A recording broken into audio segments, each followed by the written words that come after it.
Le Premier ministre Navin Ramgoolam a réaffirmé son engagement en faveur des petites et moyennes entreprises pour assurer le paiement du 14e mois en décembre.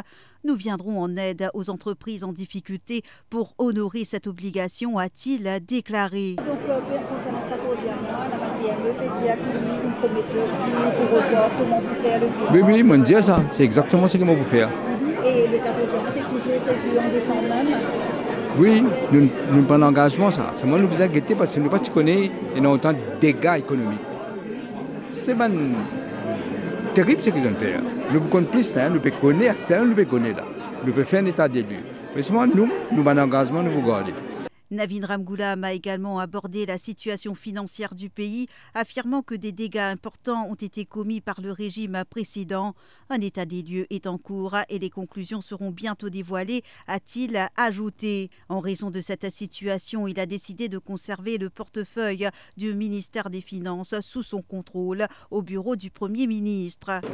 Situation financière, déjà nous le connaissons. MSM, il ne fait plus beaucoup de dégâts. Nous pouvons commencer à connaître, là. Nous pouvons encore plus, parce que nous pouvons faire un état des lieux. Beaucoup de dégâts. Beaucoup de dégâts, au fait, on ne va pas laisser les autres mots, mais disons dit la vie partout. Donc nous devons bien guetter, bien, c'est la chose qui nous les garde sans moi pour guetter bien la situation, pour nous capables de pour corriger. Face aux questions sur l'absence de portefeuille pour certains députés, Navin Ramgoolam a rappelé que le fait d'être élu et de siéger comme député est déjà un privilège. Il a souligné l'impossibilité de nommer les 60 élus comme ministres, malgré certaines critiques. Par Limonine élu, ça amène grand privilège à être député. À ce moment, pas fait tous les 60 000 ministres. Tout tu peux dire, là, il y a 60 ministres. L'annonce du nouveau cabinet survenu 11 jours après la victoire de l'Alliance du changement a suscité des commentaires parmi les observateurs politiques.